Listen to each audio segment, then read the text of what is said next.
같이 나눌 말씀은 요한이서 1장 7절에서 13절, 요한이서 1장 하반부 전부 내용입니다.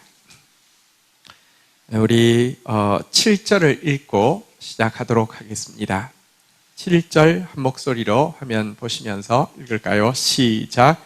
미혹하는 자가 세상에 많이 나왔나니 이는 예수 그리스도께서 육체로 오심을 부인하는 자라. 어떤 자가 미혹하는 자요? 적 그리스도니. 참 신비라고 느낍니다. 지난 주간 우리 유다서를 통해서 성경에서 사실은 이단을 전문으로 다루고 있는 유일한 책인 유다서를 통해서 이 시점에 이와 같은 일이 있을 것을 또 어떻게 분별하고 대처해야 될지를 알려주셨는데요. 요한이서 역시 주된 내용은 이 이단을 어떻게 대해야 되는지를 다루고 있는 주된 내용으로 다루고 있는 내용인데, 이것이 연속해서 나오는 게 이게 참 놀랍다 이런 생각이 듭니다. 요한이서 앞부분의 내용은요,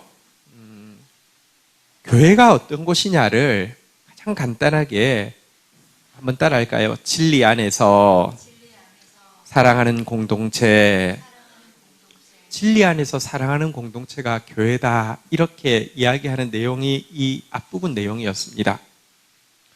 진리 없이 사랑하는 것은요, 사랑이 아니라 거짓입니다. 지금 신천지가 한 사람을 포섭하고 미혹하기 위해서 얼마나 치밀한 작전을 가지고 하는지, 그래서 거기 빠지면 빠져나올 수가 없다는 이렇게 증언들을 유튜브나 영상을 통해서 많이 보고 있을 것입니다. 여러분, 진리 없이 사랑하는 것은 거짓입니다. 그러나 반대로 참 진리를 가졌다고 주장하고 말하고 믿는데 열매로서 사랑이 나타나지 않는다고 하면 그것은 정말로 공허한 것입니다. 기독교는 정말로 진리를 견고하게 붙잡고요, 우리의 진리는 영원토록 변하지 않는 예수 그리스도시죠. 예수 그리스도와 1.1획도 땅에 떨어지지 않을 바로 이 말씀인데요, 이 예수, 이 말씀 붙잡고 있는 공동체가 교회인데, 이거 붙잡음으로 말미암아 진리 안에서 정말 뜨겁게 사랑하는 공동체가 교회다, 이렇게 이야기를 했는데요, 이 이야기를 한 이유는 이제 이 미혹하는 거짓 세력으로부터 교회를 어떻게 구분할 수 있고 어떻게 그 거짓을 이길 수 있는지를 말하기 위함입니다. 7절 시작할 때 보니까 미혹하는 자가 세상에 많이 나왔나니, 이렇게 이야기하고 있습니다. 여러분, 성경에서는 이 이단이 나올 것과 이단이 마지막 때에 커질 것에 대해서 사실은 공포감을 가지고 있지 않습니다. 미리 알고 있고요, 미리 그 세력이 커질 것도 알고 있습니다. 왜냐고 하면 말세가 될수록 사람들은요, 진리에서는 귀를 돌이키고요, 도리어 허탄한 것에 마음을 빼앗길 것이기 때문이라고 이야기합니다. 뿐만 아니라 우리가 지난 주간 내내 묵상했던 유다서에 보면요, 그들이 받을 심판의 판결까지도 미리 결정되어 있다고 이야기하고 있습니다. 어쨌든 미혹하는 자가 세상에 많이 나왔다고 성경은 이야기하고 있고요, 우리는 그것을 보고 있는데요, 이들의 가장 중요한 기준이 무엇이냐고 하면요, 예수 그리스도께서 육체로 오심을 부인하는 것입니다. 예수님이 육체로 오지 않았다 하는 말은 무슨 말이냐고 하면 예수님이 영으로 오셨다는 것입니다.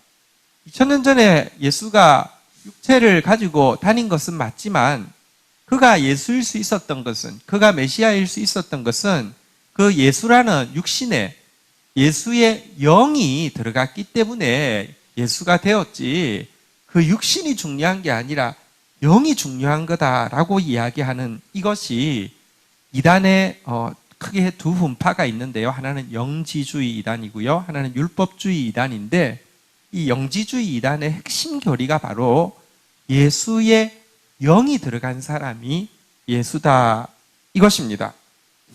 왜 이렇게 예수의 육체를 부인하고 예수의 영을 별개로 이야기하느냐고 하면, 바로 그 예수의 영이 지금 이 시대에는 나에게 왔기 때문에 내가 예수다. 그리고 자세히 들어보면 이전에 왔던 예수는 무언가를 불완전하게 했거나 무언가를 실패했는데 그것 이루기 위해서, 완성하기 위해서 예수의 영이 나에게 들어왔기 때문에 나는 이제 이긴 자고 나는 진짜 예수고 나를 통해서만 구원이 이루어진다. 이 주장을 하고 싶어서 영지주의 이단에서는요, 반드시 예수께서 육체로 오심, 2000년 전에 바로 그 예수만 예수다. 부활하셔서 승천하신 분이 바로 그 육체를 입고 오실 것이다 라는 것을 부인하는 것은 전부 미혹하는 자고 전부 적 그리스도라고 이야기를 하고 있는 것입니다. 이것이 영지주의 이단의 가장 시금석이 되어지는 것인데요. 여러분, 영과 육을 부인하면 또 한 가지는 현학적인 영적 지식으로 구원받는 것이기 때문에 영지주의를 그노시스라고 하는데요. 이것은 이렇게 깨달음, 영적인 깨달음을 가지면 구원받는다는 것이거든요. 여러분, 내가 이 사실을 깨달았기 때문에 구원받는다, 깨달으면 구원받는다라고 이야기함으로 말미암아 사실은요, 진짜 육의 수고가 따라서 내 육이 영과 함께 성결해지고 참으로 예수 닮게 하는 것이 아니라 나는 깨달았기 때문에 구원받았다. 너희들은 깨닫지 못했기 때문에 구원받지 못했지만 나는 깨달았기 때문에 구원받았다라고 하면서 교만해지고 실제 삶이 바뀌지 않지만 자기는 정말로 차원이 다른 존재라고 이렇게 믿게 되는 거짓 경건을 합리화하게 해주고요. 이것의 표출이 이기심이죠.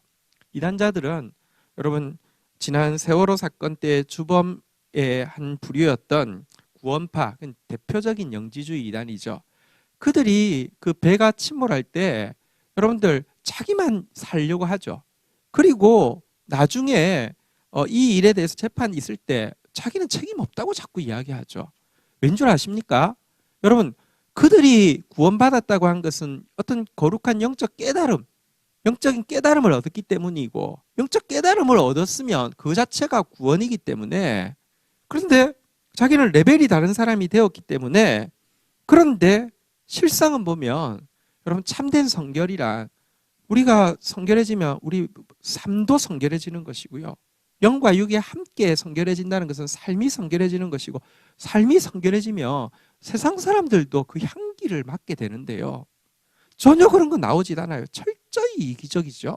그런데 지금 신천지 이 사태에서도 보면요, 얼마나 철저히 이기적입니까? 두 차례 이제 언론을 향해서 이렇게 기자회견을 했는데 오늘도 보니까 얼마나 철저히 이기적으로 자기들 피해자고 자기들이 사실은 한국 교회를 가만두지 않겠다고 막 이렇게 하는데 하나님께서 어떻게 하시는지 이제 한번 보시죠. 그런데 여러분, 철저히 이기적인 이런 거짓 경건을 합리화해 주는 것이 영지주의 이단입니다.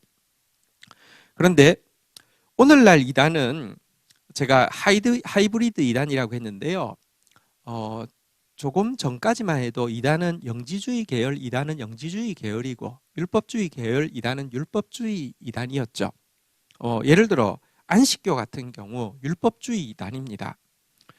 예를 들어 이제 뭐 통일교든지 이런 계통은 영지주의 이단입니다. 문선명이 하나님인 것을 깨달으면 구원을 받는 것입니다. 그쪽은 안식일을 지키면, 토요일을 지키면 구원받는 것입니다. 이쪽은. 이런데요, 오늘날은 하이브리드가 됐습니다. 율법주의와 영지주의가 적절하게 모두 섞여 있습니다. 신천지 같은 경우와 하나님의 교회라고 하는 이 안상홍 둘 다 똑같이 하이브리드입니다. 워낙은 신천지는 영지주의 계열이고요, 안상홍은 율법주의 계열인데요. 한번 내용을 보면 둘 다 하이브리드입니다.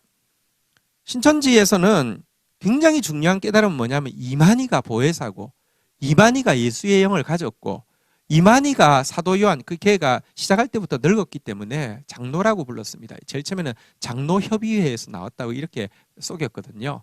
그런데 이만희가 그 노사도 장로 요한이라고 이렇게 이야기하는데, 그에게 계시록을 풀 권리가 주어졌고 그에게 이긴 자인 예수의 영이 들어왔기 때문에 그가 참 예수다, 이제 이런 주장이잖아요. 이건 전형적인 영지주의 계열이죠. 그런데 이 사실을 믿은 사람은, 구원파 같은 경우는 이제 영지주의죠. 근데 영적인 깨달음을 얻었으니까 나는 이제 회개하면 더 이상 회개하면 무조건 용서받으니까 나는 회개한 순간부터는 다시는 죄를 안 지은 셈이나 마찬가지가 된다. 너무 편하죠, 그죠? 근데 영지주의로 끝나지 않고 그렇게 이제 믿었으면 그때부터 율법주의가 되는 것이죠. 전도한 숫자만큼, 제일 처음에 14만 4천이 찰 때까지 14만 4천만 차면 지상 왕국이 이루어진다고 그랬는데 14만 4천이 넘어가고 나면 상관없습니다. 살짝만 바꾸어서 이 중에 진성당원 14만 4천만 제사장이 되는 것이기 때문에 진짜가 14만 4천 타야 된다. 그거 누가 합니까? 그때부터는 내부 경쟁이죠. 그러니까 막 치열하죠. 전도한 숫자만큼, 헌금한 숫자만큼 참여할 수 있으니까 이게 전형적인 율법주의 수법이거든요. 두 개가 섞여 있습니다. 하나님의 교회도 마찬가지입니다. 그쪽은 안식교회에서 나왔기 때문에 전형적인 율법주의인데요. 율법주의에는 없는, 안식교회에는 없는 게 있죠. 무엇입니까? 안상홍이 하나님이라는 거예요. 안상홍 죽었습니다. 와야 될 뻔했는데 그 두 번째 마누라가 남자 하나님이 있으면 여자 하나님도 있을 거 아니냐. 인간이 하나님의 형상으로 남과 여를 만들었으니까 남자 하나님 있으면 여자 하나님 있지 않느냐. 하나님 이렇게 이야기하는 건 영지주의지 율법주의가 아닙니다. 근데 이 하나님의 교회 같은 경우는 이제 율법주의 뿌리에다가 영지주의를 이제 그 토핑을 한 것이고, 이 신천지 같은 경우는 반대로 이렇게 돼 있는 것입니다. 어쨌든 예수를 실패자로, 부족한 자로 만들고는 그 자리에 자기가 끼어드는 것, 이것이 이단인데요. 진리 안에서 사랑하라고 이야기한 이유는, 여러분들 이런 진리를 떠난 자와는 사랑하지 말라는 것이고요. 사랑은 여기에는 해당되지 않는다는 것을 이야기하는 것입니다. 8절, 9절 한번 보도록 하겠습니다. 교독을 하겠습니다.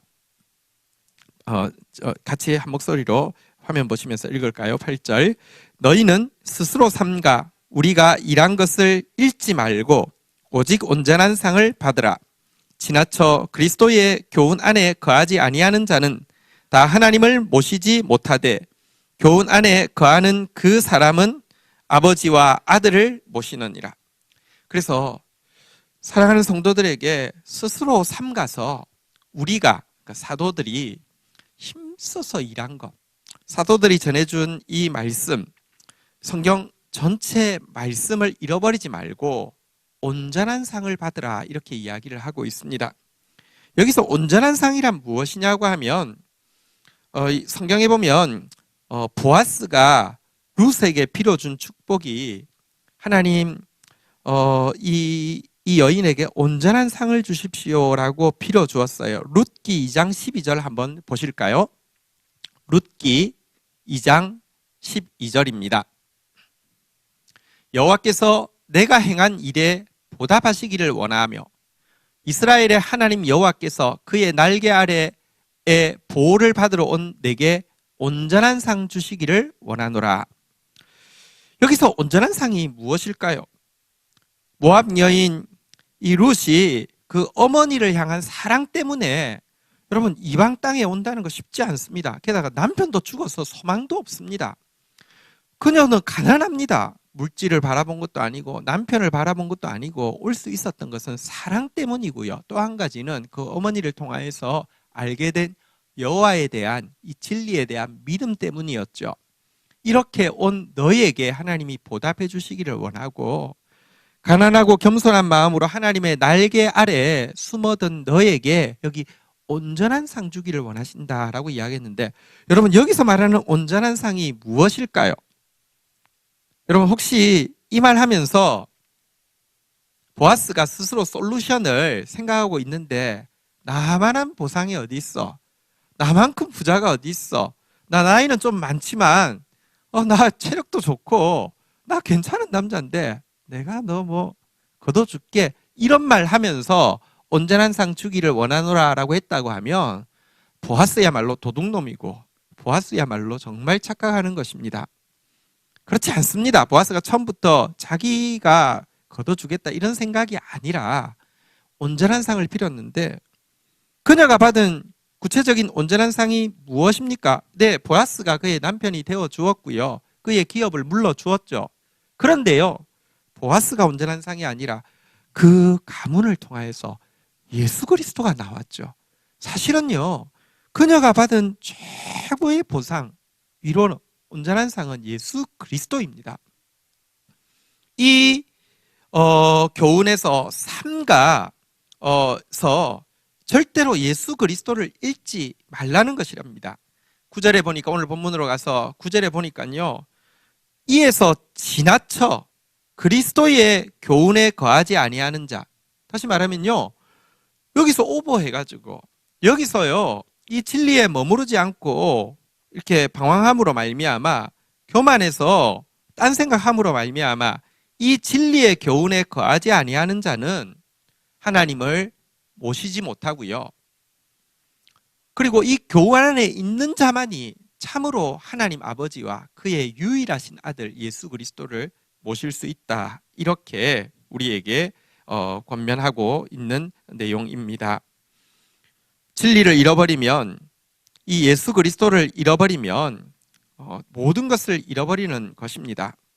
우리의 구원자는 예수 그리스도밖에 없습니다.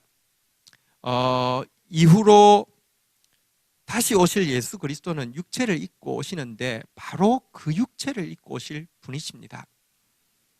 자, 어쨌든 이렇게 영지주의 이단을 식별할 수 있는 식별법을 알려주고 예수를 잃지 말라고 권면하고 나서는요. 10절, 우리 11절 이제 이단자들을 어떻게 대할지를 권면하고 있습니다. 우리 같이 읽을까요? 10절 시작.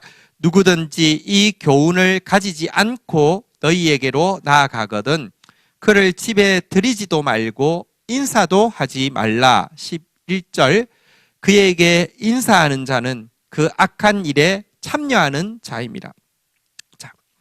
자, 여기서부터 구체적으로 진리 안에서 사랑한다는 것이 무엇인지 이단자들을 어떻게 대해야 하는지 알려주고 있습니다. 진리 안에서 사랑하기 위해서는요, 일단 비진리의 사람을 비진리를 영접하지 않는 것부터 해야 된다는 것입니다. 우리 시편 1편에서도 복 있는 사람은 먼저 악인의 꾀를 쫓지 아니하고 죄인의 길에 서지 않고 오만한 자의 자리에 앉지 않는 것부터 시작하는 것입니다. 영접하지 않아야 될 자를 영접하지 않는 것부터 진리대로 사랑하는 신자가 실천해야 되는 것인데 문제는 신자가요, 사실 사랑이라는 단어 앞에 굉장히 약합니다. 신자는 사랑이라는 명분이 있으면 어떤 사람이라도 약간 선대해야 된다는, 잘해주어야 된다는, 신자는 착한 사람 되어야 된다는 선입견을 가지고 있습니다. 그래서요, 여러분 신천지가 찾아와도 무슨 여호와 증인이 찾아와도 하나님 교회에서 찾아와도요, 그냥 우리가 그냥 좀 아유 죄송해요 안 됩니다 그냥 가세요 뭐 이런 정도인 경우도 많고요. 심지어 신천지가 집에까지 와서 성경 공부도 몇 번 했는데 나중에 알게 되고 끊게 되잖아요.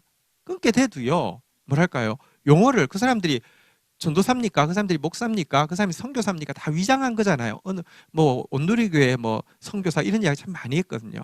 근데요, 선교사님 죄송합니다. 모임을 못 하겠습니다. 그러고 말끝마다 그 신천지의 선교사님이 오셨는데 아니 그 다 거짓말이잖아요. 그죠? 그러니까 그런데도요, 우리 안에 사실은 착한 사람 돼야 되는 것 때문에 사랑이라는 단어 앞에 좀 약해지는 것 때문에요. 여기에 대해서 좀 이렇게 되게 미온적입니다. 제가 우리 용어를 교정해 준 적이 있는데요. 신천지 성도라고 그렇게 이야기해서 누가 신천지 성도가 아니라 성도는 거룩한 무리라는 뜻이고요. 거룩하지 않습니다. 사악한 것입니다. 거짓된 것입니다. 그래서 성도가 아니고 신천지 꼭 부르려고 하면 교도라고 부르든지 신도라고 부르든지, 사실은 이제 헷갈리지 우리가 성도하고 신도는 좀 발음이 비슷해서 헷갈리니까 신천지 교도라고 부르는 게 맞지 성도 아닙니다. 님자 붙일 필요 없습니다. 선교사님 아닙니다. 어쨌든 이런 사람들 받아들이지도 말고 집에 들어오면 안 됩니다. 인사도 하지 말라고 이야기합니다. 심지어 11절에 보니까요, 이들을 자기도 모르는 사이에 이렇게 그냥 받아들이고 좋게 대해주는 것은요, 인사하는 것은 그 악한 일에 참여하는 것이라고. 여러분 보세요. 똥 묻은 사람을, 똥을 온통 묻히고 있는 사람을 집에 넣고 나면요, 냄새 남습니다. 혹은 그 사람이 약 움직이며 어디 묻어 있을 수 있습니다. 마찬가지입니다. 악한 자, 영혼을 파괴하기 위해서, 예수 그리스도의 이름을 모독하기 위해서 온 자를 받아주고 말 섞고 어울리는 것은요, 악한 일에 참여하는 것이라고 이야기하고 있습니다. 여기 참여한다는 것은 교제한다라고 보통 이야기하는 코이노니아인데요, 악과 코이노니아 한다는 것입니다. 여러분, 우리가 신자의 가장 큰 특권은 무엇이냐고 하면 하나님과 코이노니아 하는 것이죠. 교회가 어떤 곳이냐고 하면 진리 안에서 사랑으로 코이노니아 하는 곳인데, 이 악한 일에 코이노니아 하는 사람 된다고, 절대로 받아들이지 말라고, 인사도 하지 말라고, 단호하게 끊으라고 이렇게 이야기하고 있습니다.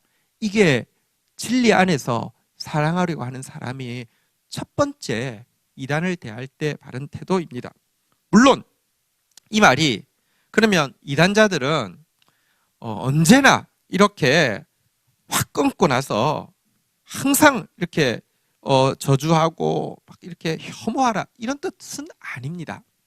성경은요, 굉장히 균형이 잡혀 있습니다. 여러분, 성경에 보시면 예를 들어 사사기 같은 경우는 그 가나안 족속들, 이방인들을 멸하라는 것이잖아요. 그런데요, 룻기에 가면 바로 그 이방인 모압 여인이 구원받아서 예수 그리스도의 이렇게 조상이 되는 이야기가 나와 있죠. 우리 그 오바댜서가 있고 그 다음에 요나서가 있습니다. 오바댜서는요, 에돔을 멸절하라는 내용입니다. 그런데 바로 이어지는 요나서에는 보면요, 니느웨 사람을 긍휼히 여기라는 이야기입니다. 이게 성경은요, 절대로 한 개만 가지고 이야기하지는 않습니다. 진리 안에서 사랑하기 위해서 첫 스텝은 거짓을 영접하지 않고 받아들이지 않는 것, 그들과는 인사도 하지 않는 것부터 시작한다고 이야기합니다. 그러나 그 후에 그들이 돌이키려고 할 때에는요, 우리 유다서를 보았잖아요. 바로 이 요한 2서의 또 작은 유다서인데요, 유다서 1장 22절, 23절에 보면 무엇이라고 이야기합니까? 한번 같이 읽을까요? 시작. 어떤 의심하는 자들을 긍휼히 여기라. 또 어떤 자를 불에서 끌어내어 구원하라. 또 어떤 자를 그 육체로 더럽힌 옷까지도 미워하되 두려움으로 긍휼히 여기라. 여기 보면 유다서 전체가 이단에 대해서 경고하는 내용이었는데, 22절에 가보면 어떤 사람들, 다시 말하면 진리를 알고 싶어서 이렇게 방황하다가 미혹에 빠진 사람들이 있을 수 있습니다. 그들이 돌아오려고 할 때는 긍휼히 여기라는 것입니다.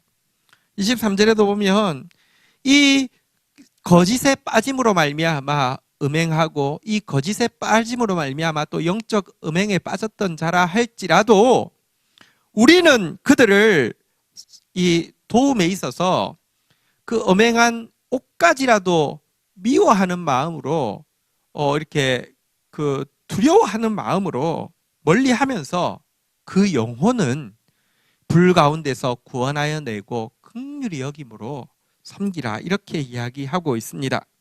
지금 우리가 정말로 기도해야 합니다. 한국 교회가 얼마나 진리가 약했으며 얼마나 사랑이 약했던지, 거짓 사랑과 거짓 진리에 이렇게 수많은 청년들이 미혹된 거 절대 우리 한국교회 큰 소리 칠 거 하나도 없습니다. 정말 교회 진리 거의 없습니다. 교회 사랑 거의 없습니다. 말세에 불법은 성하고 아가페 사랑은 식어질 것이라고 했습니다. 법이 말씀이잖아요. 말씀 없고 불법만 교회에 판치고 있고요. 사랑 없습니다. 증오만하니 거짓 사랑에 거짓 진리에 이 수많은 영혼들이 넘어갔습니다. 정말로 부끄러운 일입니다. 그런데 이번 이 사태가 지나고 나서 그들 가운데에 방황하게 되고 이 육체의 영생을 믿었고 이만희가 구원자라고 믿었는데 이만희가 죽되 그냥 자연스럽게 죽으면 또 교리를 바꿔서 어떻게 갈 것인데요. 지금 하나님께서 특별히 일하시는 것 같아요. 지금 이제 갑작스럽게 이렇게 되면 많은 사람들이 방황할 것입니다. 그러나 그들 중에 워낙 교만을 좋아했고요. 워낙 이기심을 좋아했고요. 워낙 이렇게 이 탐욕이 많았던 자들은 돌아오지 못하겠지만 어떤 사람들은 하나님을 의심함으로 말미암아 떠났던 사람들, 어떤 사람들은 돌아올 터인데요. 이때 그들에게 주온 글씨 박아 놓아서 저 신천지야 이렇게 해서는 안 되고요. 그들을 그때는 정말 긍휼히 여길 수 있는 준비가 되어야 합니다. 한국교회가 그럴 준비가 되어 있나 생각할 때 정말 두려운 마음이 들고요. 정말 기도하는 마음으로 준비되어야 된다는 생각을 하는데요. 근데 이게 선우가 있는 거예요. 먼저는 거짓일 때는 영접하지 않는 거예요. 인사도 하지 않는 거예요. 집에 들이지 않는 거예요. 여기부터 시작하고요. 그들이 방황하고 그들이 혼돈스러워하고 그들이 진리를 찾을 때는요 긍휼히 여기고 대신에 그때에도 우리는 사실은요 죄는 미워하는 마음으로 또 이 거짓은 이렇게 근처로 가지 않으려는 마음 가지되 긍휼히 여기라고 성경은 이야기하고 있지요. 자, 이렇게 악한 일에 참여하지 말라고 이야기해 놓고 나서는요. 자, 우리 12절에 보니까요. 이렇게 이 인사하고 있습니다. 노 사도 요한이 이렇게 인사하고 있습니다. 12절 같이 읽겠습니다. 내가 너희에게 쓸 것이 많으나 종이와 먹으로 쓰지를 원하지 아니하고 오히려 너희에게 가서 대면하여 말하려 하니 이는 너희 기쁨을 충만하게 하려 함이라. 자, 노사도 요한은 이 편지를 급하게 써서 미혹하는 자들에게 미혹당하지 않도록 미혹하러 온 자를 사랑이라는 이름으로 영접하지 않도록 진리 안에서 사랑하는 사랑이 진짜 사랑이라고 진리를 떠난 사랑은 가짜라고 이 이야기를 하기 위해서 편지를 썼지만 그러나 나는 종이와 먹으로 쓰는 것으로 만족할 수 없고 너희에게 가서 얼굴 보면서 말하려고 하고 이 교제 안에 참된 기쁨의 충만함이 있을 것이라고 말씀하고 있습니다. 여러분 사실 우리가 이제 온라인으로 예배를 드립니다. 한편으로는요 참 우리가 그동안 드린 예배가 얼마나 하나님 앞에 기쁘시지 않았으면 하나님이 성전문을 닫게 하신 것 아닙니까? 진짜 부끄럽고 참회하는 마음이 가득합니다. 또 한편으로는 이런 시대에 우리 성도 한 사람 한 사람이 말씀과 기도를 가진 진짜 씨알과 같은 용사들로 회복되어지기를 원하는 마음이 있습니다. 그래서 여러분 이 2주간의 기간이 꼭 그런 기간이 참여하면서도 말씀으로 더 단단해지는 기간이 되기를 부탁을 드립니다. 그런데 그래도 여러분 온라인으로 예배하다가 어느 순간 너무 편한 거예요. 교회 안 와도 되고 주일날도 예배하는데 그냥 편한 소파에 앉아서 그냥 편하게 예배해도 되고 뭐 이거 너무 편하네. 이거 괜찮네. 여러분 기억해야 합니다. 종이야 먹으로 쓰는 거 한계가 있습니다. 인터넷으로 하는 거 한계가 분명히 있습니다.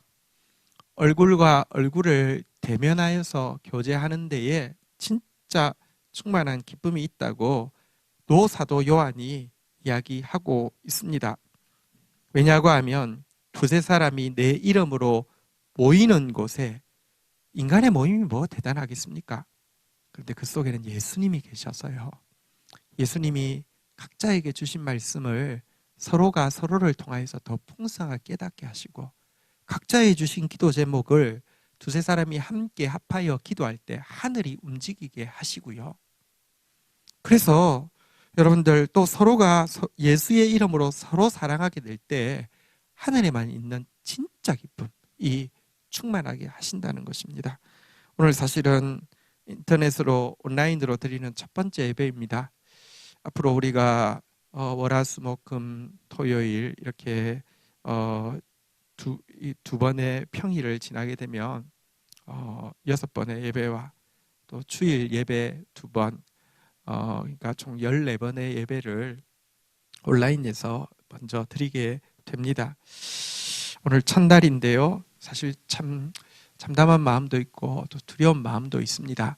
우리 이 기간이 14일 정해진 기간 이후에는 꼭 함께 모일 수 있도록 정말 기도해 주시고요.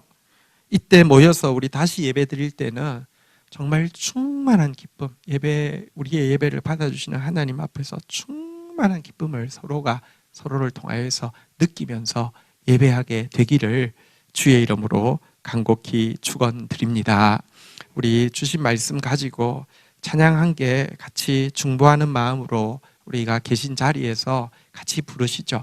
같이 부르고 우리 제가 기도하고 우리 같이 한번 기도하고 제가 기도하고 마치도록 하겠습니다. 하나님 감사합니다.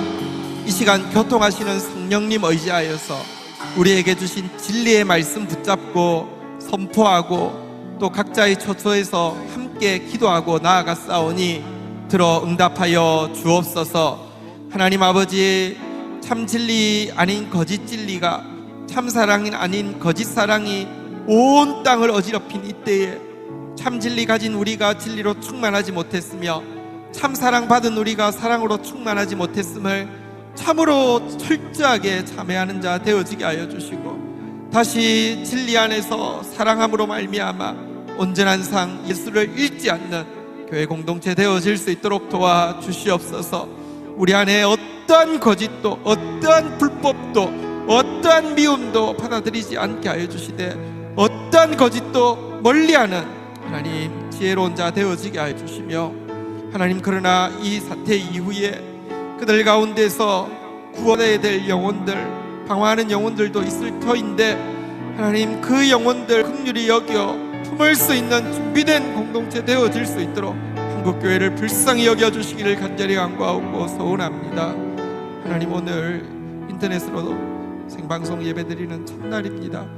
하나님 2주간이나 저희들이 얼굴로 같이 교제할 수 없습니다.